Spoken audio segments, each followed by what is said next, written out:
ராதே கிருஷ்ணா. இப்போ நான் மகிழம்பு தேங்காய் பண்ண போகிறேன். அதுக்கு வேண்டிய சாமான்கள்லாம் இதோ தயார் பண்ணி வச்சுருக்கேன். அதான் அளவு சொல்கிறேன் உங்களுக்கு.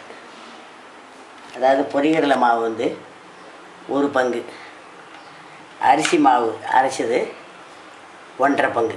இது ஒரு பங்குன்னா இது 1.5 பங்கு. இதுக்கு 2 ஜீரகம் 2 போட்டுக்கணும்.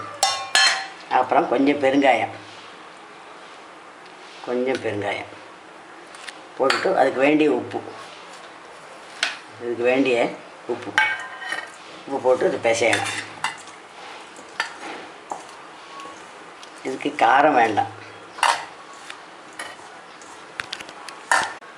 இது பொரிகடலை மாவு, அரிசி மாவு, ஜீரகம், பெருங்காயம், உப்பு எல்லாம் போட்டு பிசைஞ்சு வச்சுருக்கேன்.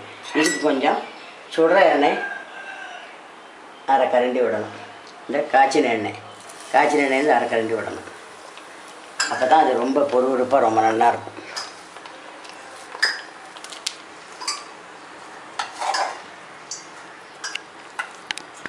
இது மகிழம்பு தேங்காய்னு சொல்கிறேன் இல்லையா, அந்த முள்ளாக இருக்கும் இல்லையா, அதை இந்த தட்டில் போட்டு இந்த மாவை போட்டு புழிய போகிறேன்.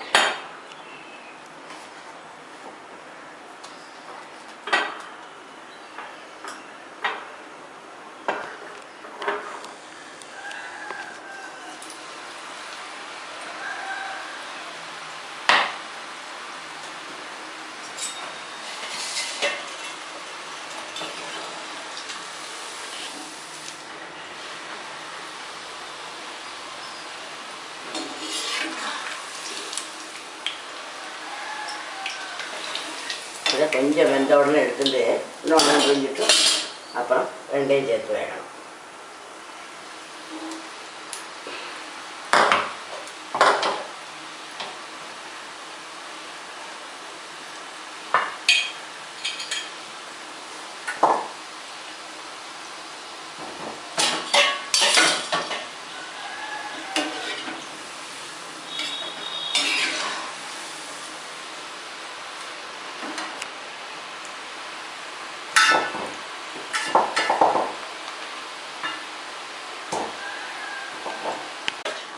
இது வெந்தாச்சு.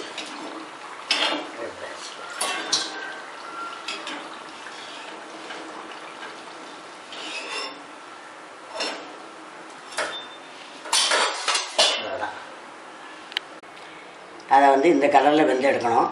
இந்த கலர் அழகாக இருக்கும். இன்னும் நல்ல வெந்ததாக்கும். இது இன்னும் கொஞ்சம் வேக விட்டால் கூட அந்த கலர் கம்மியாகிடும். அதனால் இதே இந்த பக்குவத்துக்கு வெந்து எடுத்துச்சுன்னா பார்க்குறதுக்கும் அழகாக இருக்கும். வாயில் போட்டு அப்படியே கரையும், ரொம்ப ஜோராக இருக்கும். அதான் பொரியல்ல மாவில் பண்ணுறது.